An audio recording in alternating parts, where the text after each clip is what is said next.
A young, curious writer named Napoleon Hill walks into a grand office filled with the scent of cigar smoke and leather-bound books. Across the mahogany desk sits the world's richest man, Andrew Carnegie. Carnegie leans forward, his eyes sparkling with wisdom and intensity, and says, "Napoleon, if you can understand how successful men think and teach others to do the same, you can change the world." This conversation changed Napoleon Hill's life forever. It led to years of research, interviews with the most successful people of his time, Thomas Edison, Henry Ford, Alexander Graham Bell, and many others. From their collective wisdom, Hill discovered one timeless truth. Our thoughts, when mastered, are the most powerful tool we possess. Today, we dive into his profound book, How to Own Your Own Mind, a guide that teaches us how to control our thinking, influence our subconscious, and develop the mindset of greatness. Welcome to Audiobooks by Alexa, where we bring you the essence of life-changing books in immersive audio form. Let's begin this timeless classic. Chapter 1: The Mastermind of Success. Napoleon Hill begins by reminding us that every achievement starts with a thought. But most people, he says, don't own their minds. They're controlled by random emotions, outside opinions, and fears.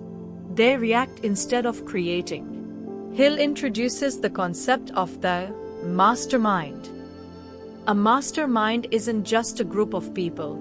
It's a combination of minds working harmoniously toward a single purpose. He first discussed this idea in Think and Grow Rich, but in this book, he digs deeper into how your own mental alliance between your conscious and subconscious mind can become your personal mastermind. To own your mind, Hill says, you must become both the commander and the servant of your thoughts. You must learn to direct them as a general directs his army, with clarity, discipline, and purpose. He reminds us that the brain is both a broadcasting and receiving station for thought.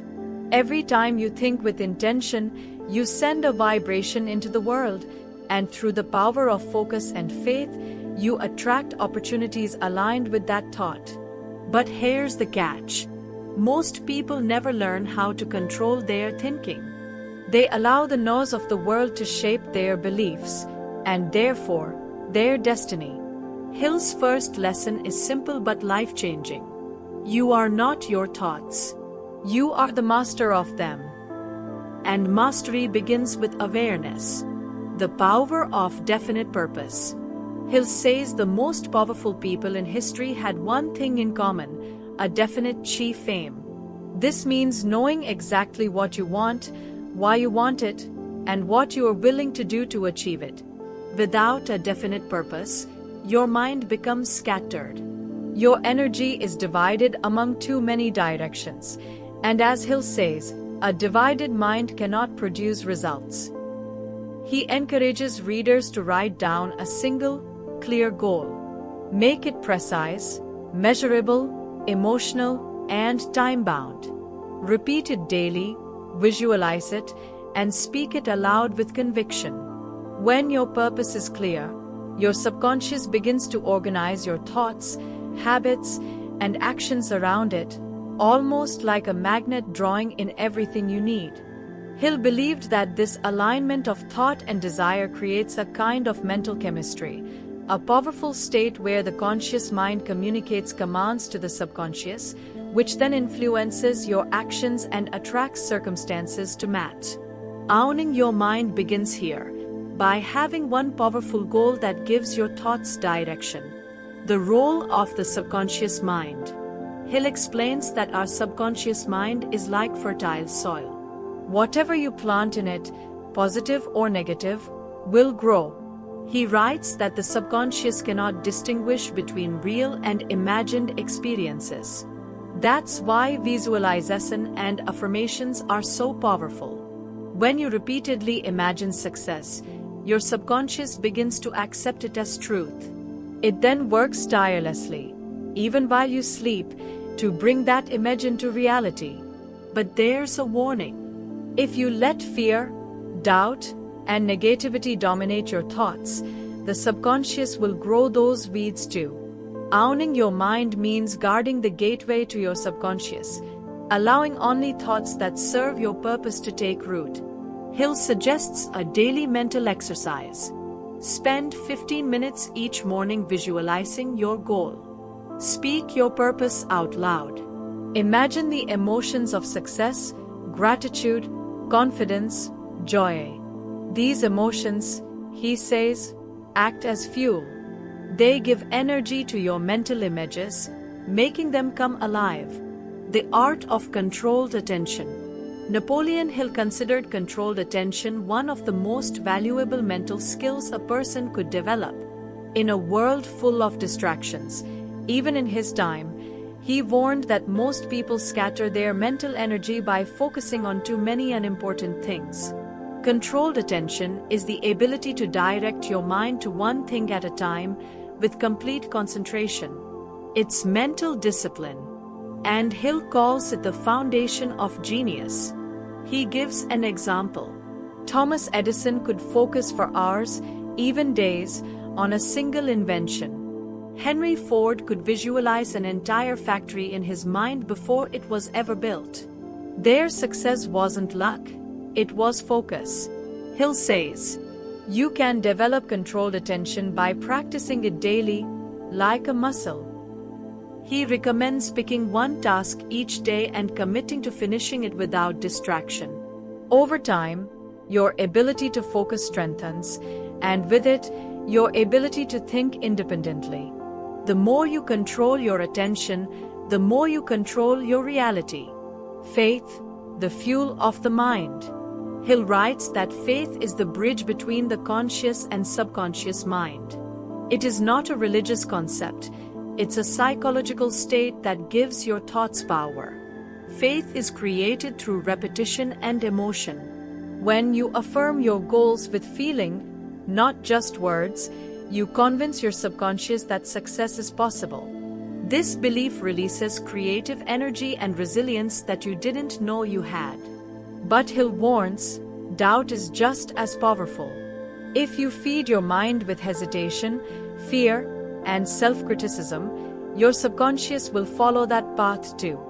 He writes, whatever the mind can conceive and believe, it can achieve.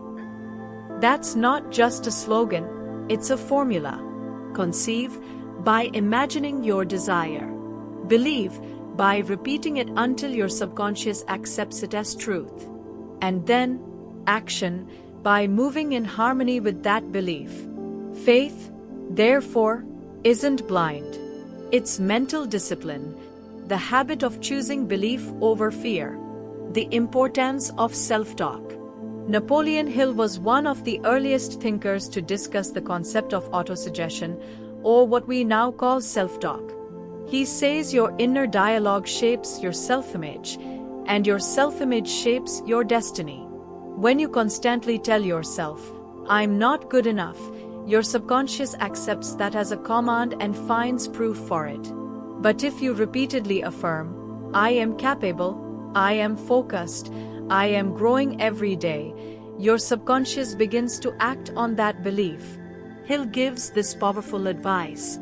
Never speak of failure.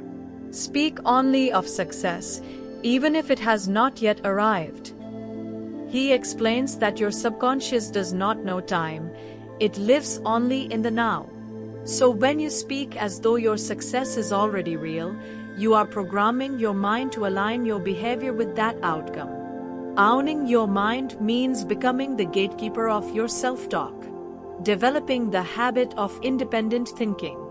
One of the most striking lessons in this book is Hill's warning against borrowed opinions.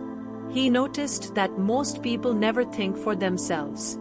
They adopt beliefs from their parents, schools, religions, or the media without questioning them. Hill says, if you are to own your own mind, you must first learn to think your own thoughts.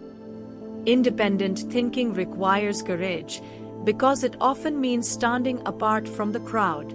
It's about testing ideas, observing results, and drawing your own conclusions. Hill believed that great leaders, like Edison, Lincoln, and Ford, were not just dreamers. They were independent thinkers. They valued original thought over popularity. He encourages us to take time each day to think alone. Sit quietly, without distractions, and ask yourself, what do I truly want? Why do I believe what I believe? Am I thinking my own thoughts or someone else's? This daily mental solitude, Hill says, builds mental ownership. It strengthens your ability to think clearly and creatively. Owning the mind means owning the future. Hill summarizes a powerful truth. The difference between success and failure is not luck, not intelligence, not opportunity. It's control of the mind. If you learn to direct your thoughts toward a definite purpose, control your attention, feed your subconscious with faith, and practice independent thinking, you'll begin to see changes in your reality that seem almost magical. He writes, "The man who owns his mind may own anything else he desires." And that is the foundation on which all future success is built. Chapter 2: The Source of Creative Power. Infinite Intelligence. Napoleon Hill believed that every human mind is connected to a greater field of intelligence, what he calls infinite intelligence. He describes it as the invisible energy that permeates everything, the same force that causes an apple seed to grow into a tree or a thought to become an invention. When your mind is clear, focused, and charged with emotion, it can connect with this universal field, and ideas begin to flow. Hill writes, "Genius is not born. It is created when the mind is in tune with infinite intelligence." This concept may sound mystical, but Hill gives it a practical foundation. He explains that infinite intelligence communicates through inspiration, those flashes of insight or intuition that seem to come out of nowhere. However, those insights only appear when the mind is calm, confident, and purpose-driven. If your thoughts are clouded by fear or doubt, your connection weakens. But if your faith is strong and your mind disciplined, you open a channel to this higher power. Hill says every great discovery, from Edison's light bulb to Ford's assembly line, was born from this connection. They didn't invent the ideas. They received them through a state of mental harmony. He urges readers to create moments of silence and reflection daily, to listen for these whispers of intelligence. In those quiet moments, you might just hear the idea that changes your life. The mastermind in action. Earlier, Hill introduced the idea of the mastermind, a group of minds working together in harmony. In this part of the book, he expands the concept even further. He explains that when two or more people meet with perfect trust, faith, and purpose, something extraordinary happens. Their combined thoughts create a new, greater mind, an invisible third mind, capable of generating more ideas, more energy, and more creativity than any individual alone. Think of it as mental electricity. Each person is a battery. When two batteries are connected, their power multiplies. That's why Hill says no one achieves great success without the cooperation of others. Surround yourself with people who believe in your purpose. Choose those whose energy uplifts you, whose minds complement yours, and whose faith strengthens your own. He warns, however, that negative or dishonest people can destroy this harmony, draining your creative energy. Guard your associations, Hill writes, as carefully as you guard your thoughts. If you build your mastermind carefully, you'll find that ideas flow more freely, problems are solved faster, and progress becomes effortless. It's not magic, it's mental chemistry in motion. How to communicate with your subconscious. Owning your mind isn't just about conscious thinking, it's about mastering the communication between your conscious and subconscious. Hill gives a fascinating technique for doing this. He suggests writing a clear statement of your purpose, including what you want, when you want it, and what you are willing to give in return. Then, read it aloud twice a day, once in the morning, once before sleep. Speak it with emotion, with absolute belief, as if your goal is already real. Your subconscious listens most powerfully when your emotions are strongest, and especially in those moments between wakefulness and sleep. That's when it's most receptive to suggestion. He also recommends using autosuggestion to replace fear with confidence. When you catch yourself thinking negatively, immediately repeat a positive belief that aligns with your goal. For example, I am in full control of my mind. My thoughts create my reality. I am capable of achieving anything I desire. Over time, this repetition reprograms the subconscious, turning belief into instinct and instinct into habit. This is how thought transforms into power. The role of persistence. Napoleon Hill emphasizes that persistence is the glue that holds all success together. Without it, no amount of faith, desire, or planning will last. He explains that the subconscious mind responds slowly at first. It needs repeated signals of belief before it begins to act. That's why most people quit just before success arrives. Hill gives the story of Thomas Edison, who failed over 10,000 times before creating the light bulb. Each failure was not a loss, it was a test of persistence. Edison owned his mind so completely that he refused to accept defeat. Hill's message here is clear. Your mind must be trained to persist even when your body and circumstances urge you to quit. He suggests building persistence like a muscle by finishing what you start, keeping promises to yourself, and focusing on progress rather than perfection. Once persistence becomes a habit, success becomes inevitable. Overcoming fear, the greatest enemy of the mind.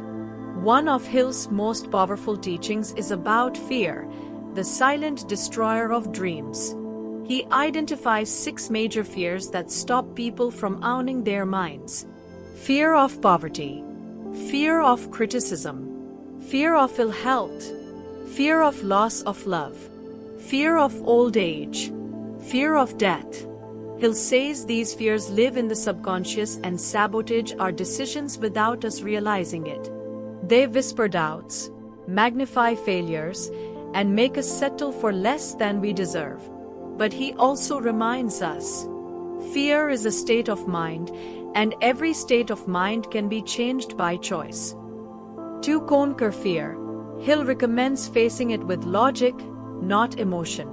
Analyze the fear. Ask yourself, what's the worst that could happen?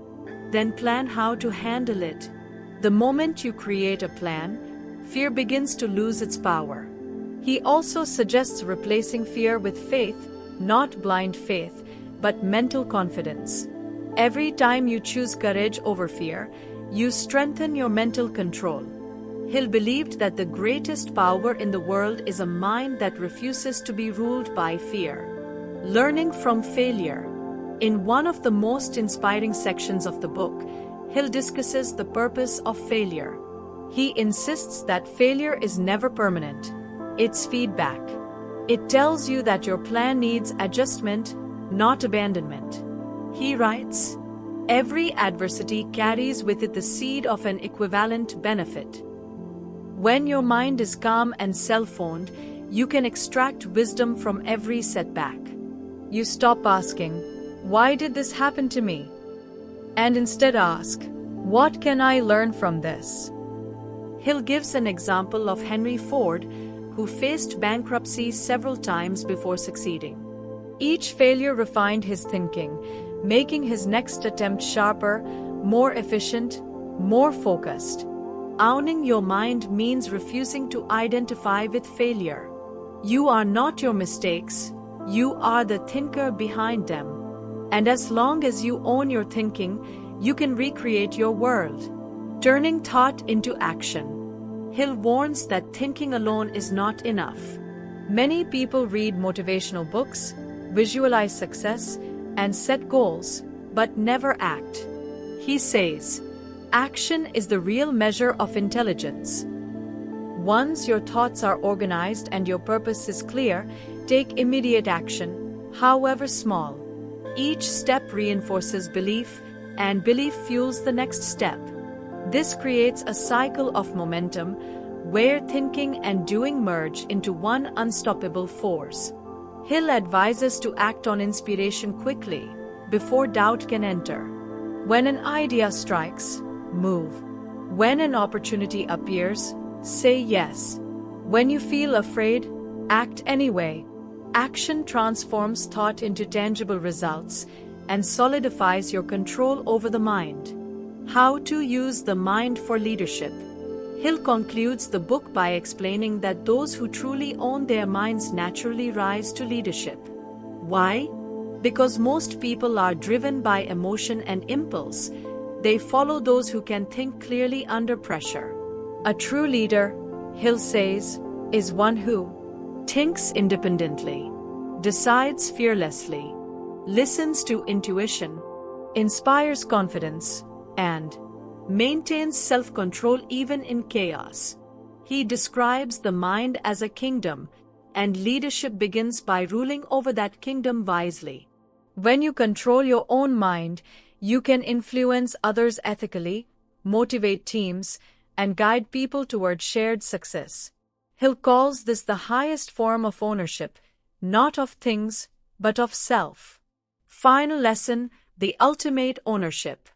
As the book closes, Napoleon Hill reminds us that owning your mind is not a one-time act, it's a lifelong discipline. It's a daily choice to think deliberately, feel consciously, and act with purpose. He writes, man's greatest gift is the power to direct his own mind, but it is also the power most often neglected. Every thought you allow is a seed. Every emotion you feed is water. Every action is sunlight. Together, they grow into your destiny. If your thoughts are clear, your emotions calm, and your purpose strong, you become unstoppable. You don't just control your mind, you create your life. Hill's message is timeless. The richest man is not the one who owns the most, but the one who owns himself. And that, friends, was How to Own Your Own Mind by Napoleon Hill, a profound guide to mastering the invisible force that shapes everything in our lives, thought. Remember, the world will always try to control your attention, your beliefs, and your time, but only you can control your mind. When you do, success is no longer a mystery, it becomes a habit. If you enjoyed this audiobook summary, don't forget to subscribe to Audiobooks by Alexa for more life-changing books that awaken your mind and elevate your life. Until next time, keep learning, keep growing, and most importantly, own your mind.